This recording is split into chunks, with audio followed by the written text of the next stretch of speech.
Ok សួស្តីអ្នកទាំងអស់គ្នាថ្ងៃនេះខ្ញុំនឹងបង្ហាញអ្នកទាំងអស់គ្នាអំពីរបៀបក្នុងការ subscribe ទៅលើគម្រោងរបស់ Suno AI Music អញ្ចឹងអ្នកទាំងអស់គ្នាចង់ធ្វើការជាវចង់ធ្វើការទិញប្រចាំខែក៏បានប្រចាំឆ្នាំក៏បានតាក់ទងជាមួយនឹងគម្រោងតន្ត្រី AI នៅលើ Suno អញ្ចឹងចាំខ្ញុំបង្ហាញអ្នកទាំងអស់គ្នាអំពីរបៀបក្នុងការភ្ជាប់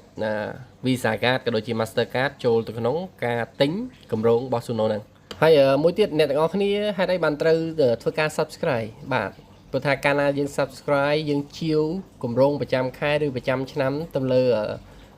Pro Plan ក៏ដូចជា Premium Plan បាទអ្នកទាំងអស់គ្នាសុទ្ធតែអាចទទួលបាននៅបទចម្រៀងដែល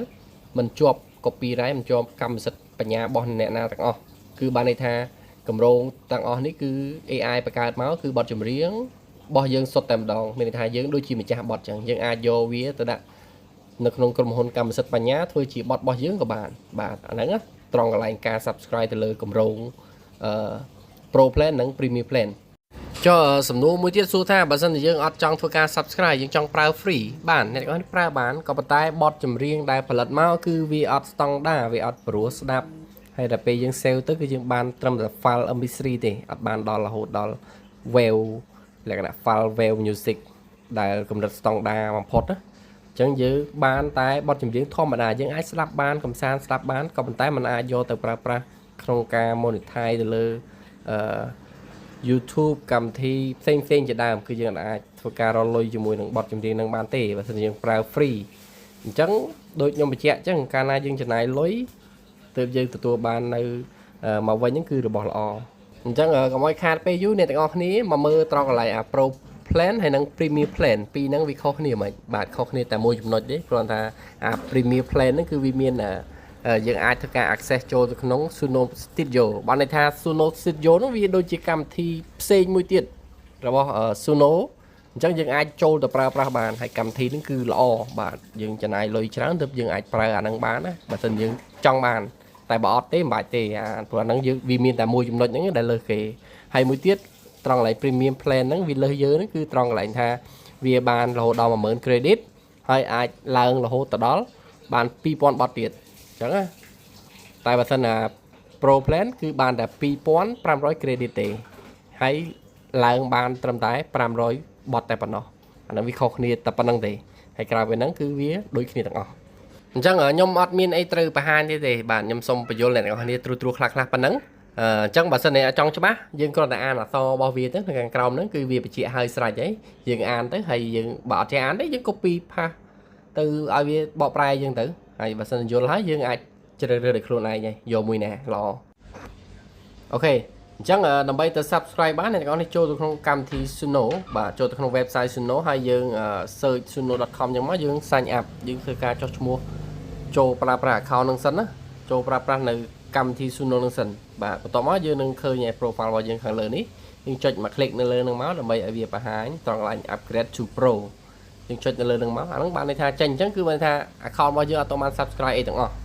បាទចូលមកដល់គឺវាមានកម្រង2បាទកម្រង1គឺវាអូតូយើងប្រើហើយនេះគឺវាមាន Pro Plan ហើយនិង Premium Plan គឺចេញត្រង់កន្លែងហ្នឹងតែម្ដងអញ្ចឹងឥឡូវអ្នកទាំងអស់គ្នាសម្រាប់ជ្រើសរើសយកមួយណាបាទខ្ញុំយក Pro Plan បាទគឺភាគច្រើនត្រង់កន្លែងកម្រងនេះគឺគេប្រើច្រើនត្រង់កន្លែងវាមានពាក្យថា popular ហ្នឹងគឺគេប្រើច្រើននៅលើកម្រងហ្នឹងអញ្ចឹងអ្នកទាំងអស់ complete ថិចត្រង់កន្លែង monthly បាទកន្លែងនេះគឺយើងបង់ប្រចាំខែបើសិនជាយើងបង់ប្រចាំឆ្នាំគឺកន្លែងនេះបាទបងប្រចាំឆ្នាំគឺគេ discount ឲ្យយើង 20% បាទបើប្រចាំខែគឺអត់ discount ទេអូខេអញ្ចឹងមួយខែគឺ$10ហើយយើងជ្រើសរើសយកកម្រងហ្នឹងដោយគ្រាន់តែចុច subscribe ត្រង់កន្លែងនេះមកហើយរួចហើយវានាំយើងទៅណាបាទមកដល់កន្លែងដាក់លុយអីបាទដាក់លុយនេះគឺយើងប្រើ Visa Card ឬក៏ Master Card ទៅត្រង់កន្លោនេះអញ្ចឹងខាងលើនេះគឺ email បាទអ្នកនរគ្នាត្រូវតែដាក់នៅ Gmail ចូលបាទដាក់ដូចខ្ញុំចឹងមក Gmail បាទយើងប្រើ Gmail មួយណាយើងដាក់មកហើយកន្លែងនេះយើងតិចយក card បន្ទាប់មកប្រអប់ខាងក្រោមនេះកន្លែងលេខហ្នឹងគឺអ្នកទាំងអស់គ្នាត្រូវដាក់នៅលេខកុងនៃកាតធនាគាររបស់យើងបាទ Visa Card របស់យើងគឺកាតនៅលើកាតគឺមានលេខដូចជា12ខ្ទង់ខ្ញុំអត់ចាំទេបាទយើងវាយលេខកាតហ្នឹងមកខ្ញុំសូមបង្ហាញខ្ញុំបង្ហាញអ្នកទាំងអស់គ្នានៅលើវីដេអូអូខេឥឡូវខ្ញុំបញ្ចូលលេខកាតដូចហើយលេខកុងនៃកាតរបស់ខ្ញុំហើយរួចហើយត្រង់កន្លែងខាងក្រោមនេះគឺខែហើយនឹងឆ្នាំនៅលើកាតរបស់យើងគឺមានហើយ មានទាំងលេខកាតវាមានទាំងលេខខែឆ្នាំហើយនិង CVC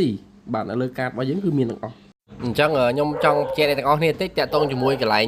កាតកុងធនាគារហ្នឹងអ្នកទាំងអស់គ្នាគួរតែប្រើ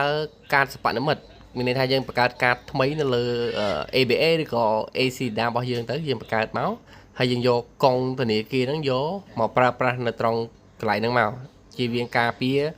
ទៅលើគណនី account ពិតរបស់យើងកុំឲ្យគេដឹងអញ្ចឹងណាយើងអានេះខ្ញុំប្រើកាតកុងធនាគារ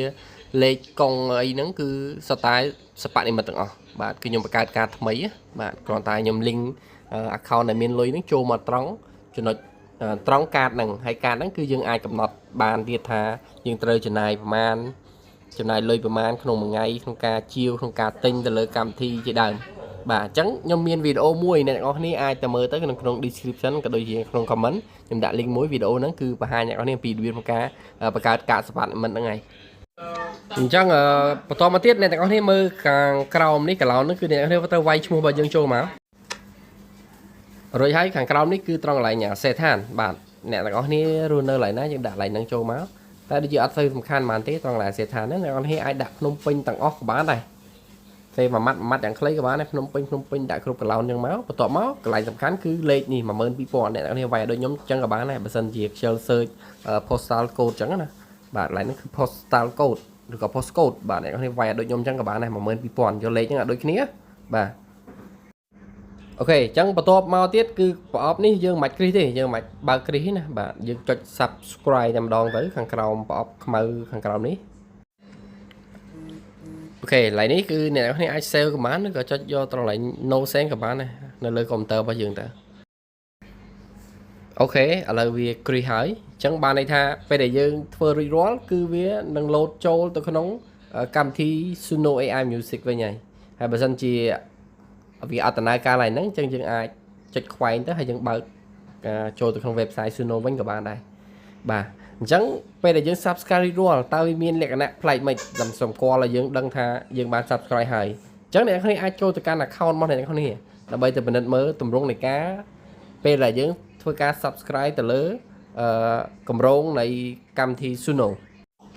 អញ្ចឹងអ្នកទាំងអស់គ្នាចុចត្រង់កន្លែង profile របស់យើងមកហើយចុចត្រង់កន្លែង upgrade to premium បាទវាលែងចេញ pro វាទៅជា premium វិញបាទអញ្ចឹងត្រង់ចំណុចនេះគឺបាទវាចេញបែបហ្នឹងបើសិនជាកាលណាអ្នកទាំងអស់គ្នា subscribe រួចរាល់គឺត្រង់កន្លែង pro plan ហ្នឹងគឺវាចេញទម្រង់បែបនេះហើយបើសិនជា premium plan គឺយើងអាចធ្វើការ subscribe នៅពេលក្រោយក៏បានដែរអញ្ចឹងនេះគឺជា